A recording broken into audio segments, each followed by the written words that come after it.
Bismillahirrahmanirrahim. Assalamualaikum warahmatullahi wabarakatuh. Alhamdulillahirabbil alamin wa bihi nasta'in ala umuri dunya waddin. Syahadu an la ilaha illallah wahdahu la syarikalah wa nahnu nashhadu anna Muhammadan abduhu wa rasuluhu la nabiyya ba'dah. Sidang jemaah yang dirahmati Allah, insyaallah kultum kita pada hari ini yaitu ulama dan fitnah buzzer. Ulama dan fitnah buzzer. Sidang jemaah yang dirahmati Allah, gerakan memfitnah ulama ini bukan gerakan yang baru.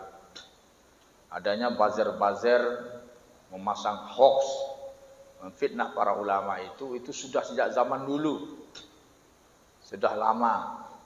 Rasulullah SAW tidak jemaah rahmatan menghadapi banyak persoalan dengan para buzzer. Buzzer itu biasanya datang dari 4 jenis manusia. Jadi siapa buzzer itu? 4 jenis manusia.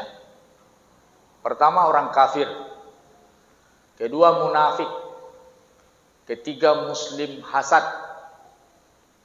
Yang keempat muslim jahil. Itu 4 buzzer. Jadi kalau ada yang bertanya buzzer itu siapa saja? 4 orangnya. Pertama kafir, kedua munafik, ketiga muslim hasad, keempat muslim jahil. Dan keempat-empatnya sudah sering makan korban dalam sejarah.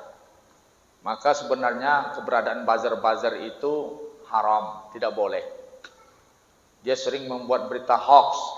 Indonesia ada gerakan anti hoax.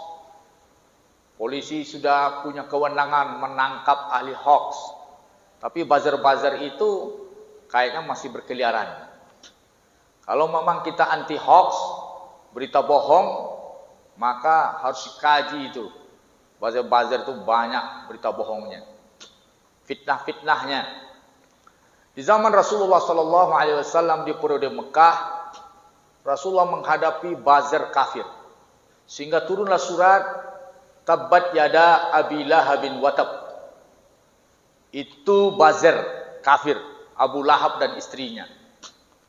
Dia selalu menyalakan api fitnah. Itu dia buzzer kafir di periode Mekah.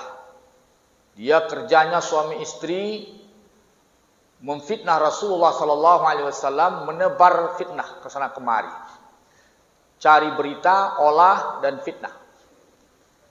Dan sehingga akhir hayat dari buzzer itu, Abu Lahab, matinya, mayatnya secara tidak sengaja dirajam oleh anaknya sendiri. Kenapa? Karena dia mati, tubuhnya membusuk, udisan, membusuk, tidak ada perawatan, akhirnya mati sendiri, tidak dikuburkan oleh anaknya, keluarganya.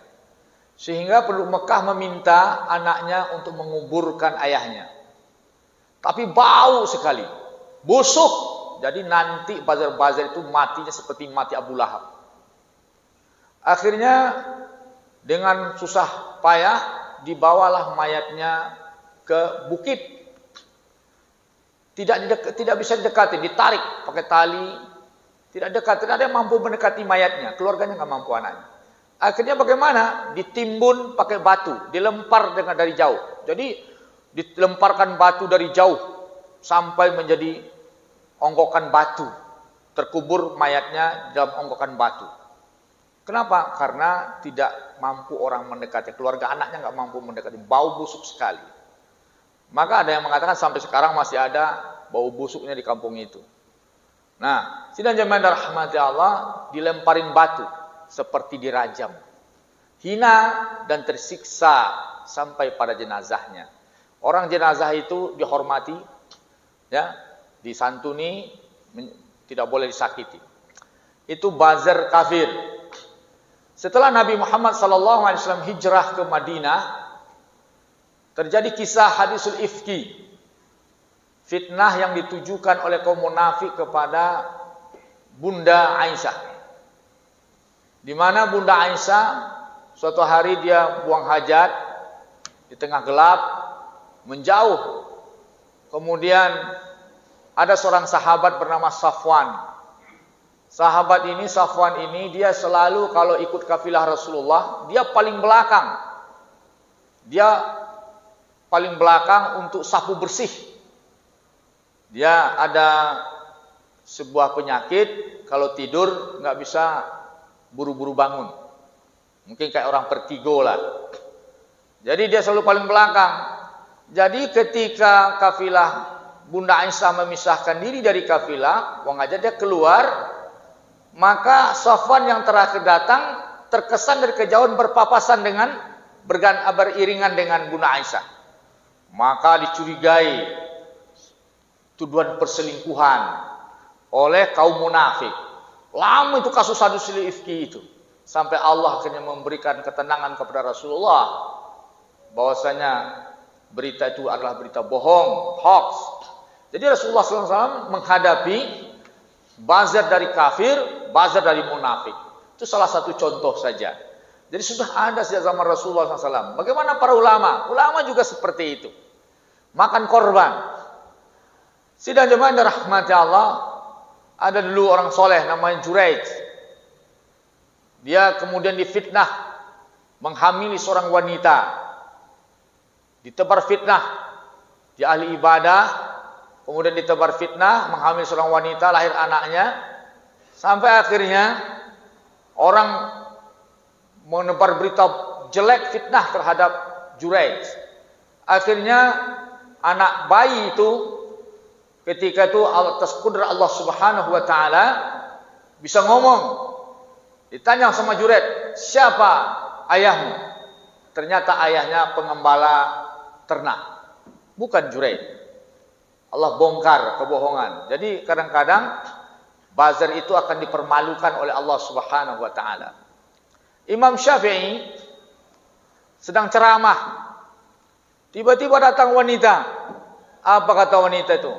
"Hai Imam, pandainya engkau berlagak suci di hadapan jemaah, sementara engkau telah menzinai aku, telah berzina dengan aku." Tersebar fitnah tentang Imam Syafi'i melakukan pekerjaan yang haram tercela, ya, seperti fitnah diterima oleh Habib Rizik, ya, banyak. Itu biasa, bazar-bazar bermain. Imam Syafi'i bersabar.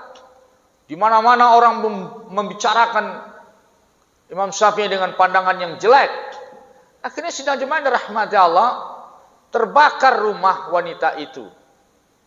Ketika itu tidak ada orang yang bisa menyelamatkan kecuali Syafi'i masuk ke dalam rumahnya menyelamatkan dia. Luar biasa. Ketika itu menangislah wanita ini melihat perjuangan Imam Syafi'i menyelamatkan dia. Kalau orang lain mungkin orang tukang fitnah dia, ya, mungkin sudah justru disyukuri dia mati gitu. Tapi Imam Syafi'i menyelamatkan dia. Nangis dia. Hari itu dikatakan oleh buzzer ini, buzzer taubat. Taubat wanita ini, saya disuruh oleh mereka-mereka, saya dibayar untuk memfitnahmu wahai imam. Ternyata engkau tetap beri balasan yang baik kepadaku. Walhamdulillah. Ini sidang jemaah yang dirahmati Allah. Imam Syafi'i buzzer karena orang yang hasad. Munafik sudah, kafir sudah tadi, yang hasad. Imam Bukhari meninggal di akhir abad ketiga, di pertengahan abad ketiga sidang jemaah. Imam Bukhari di Nesabur, ketika dia datang ke Nesabur, ke kota Nesabur sidang jemaah yang dirahmati Allah, ada orang yang melihat keilmunya Imam Bukhari ini tersohor seluruh dunia. Ada juga yang hasad pada beliau. Singkat cerita, beliau difitnah, diusir dari kampungnya, dikejar. Akhirnya beliau dipentungi dan meninggal Imam Bukhari. Peristiwa itu menyedihkan Imam Tirmizi, muridnya. Sampai Imam Tirmizi menangis tidak henti-hentinya dan mengakibatkan butanya Imam Tirmizi Abu Isa. Ini akibat apa? Hasad. Ya, ada juga orang yang hasad. Ya, mungkin sesama ulama. Ya nah, kadang-kadang ada khilafiyah. Ya, hari ini banyak sekali. Ya, seperti yang diterima oleh Ustadz Abdul Somad. Banyak. Ya, luar biasa. Banyak juga yang hasad. Ya nah, ada juga yang bergelar Habib juga. Memfitnah terus. Kadang-kadang dituduh HTI karena ceramah di depan jamaah HTI. Kalau ulama ini ceramah di mana saja selagi orang minta nasihat. Adapun aliran sesat minta nasihat, ceramahi, justru wajib diceramahi supaya dia sadar. Jangan pula nanti ada fotonya di belakangnya gambar HTI. Wow, Ustaz Somad HTI. Ada foto di belakangnya Laskar Mujahidin. Oh, Laskar Mujahidin. Orang minta nasihat wajib. Waktu itu ormas HTI belum dikatakan terlarang. Sekarang semuanya diinikan. Ada apa ini? Negara ini sidang jemaah harus menghormati ulamanya. Kalau apa ada sanggup diazab oleh Allah. Syarat negeri itu diazab, ada sakiti ulama, pasti negeri diazab. Nah, ada tawarannya itu. Kenapa? Apa kata Allah? Siapa man adzali waliyan? Siapa man adali waliyan fa'azantuhu bil harb? Siapa yang memusuhi wali-waliku, artinya ulama-ulamaku, aku kumandangkan perang, kata Allah. Sok mantap sekali. Mampu berperang dengan Allah. Kita ini sudah di tahap berbahaya kondisi negara kita ini. Harus tobat, sadar kita ini. Negara kita kaya.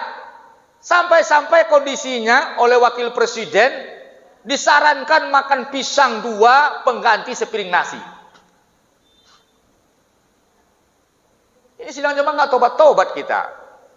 Nah, sidang jemaah yang dirahmati Allah itu bazar terhadap Syafi'i karena sifat dan keadaan yang hasad dari Imam Bukhari. Meninggal Imam Bukhari.